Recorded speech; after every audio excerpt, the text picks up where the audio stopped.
चल चल घरी चल, डोका नको खाऊ. डोका कसा खाऊ मावशी, मी तर भात भाजी खाऊन आलो. साल वर्ष सप्पे बदलले, पण गण्या तू नाही बदललास. एक वेळ बदललो होतो मावशी, पण दुसऱ्या दिवशी माझ्या बापानं चमडे काढले. काऊन? बिडी नव्हतं पेत तर बिडी पिवायला लागलो ना.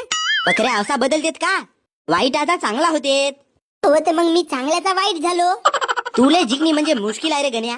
मावशी कायला आलीस व तू आमच्या गावी? काऊन मी येऊ नाही शकत का? अहो तसा नाही, पण कायला आलीस बा? बकऱ्या मी ते दही हंडी पावाले आलो. बाप रे, मी बिमार होतो तेव्हा माले पावायला नाही आलीस, आणि आता डायरेक्ट दहीहंडी पावायला आलीस. अरे मी येत होतो, पण काकाजीला वेळेवर काम आला. बहीण मग हे काकाजी आहे ना माझे भाऊजी, दोघही एकाच माळातले म्हणी. पण मला माहित आहे तू काऊन नाही आलीस तर.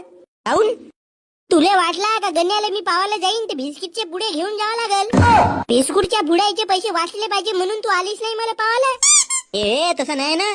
तू नको सांगू मावशी, माझी माय आहे ना तू, एक नंबरचे कंजूसा. बकऱ्या गण्या लगेच तुझा तोंड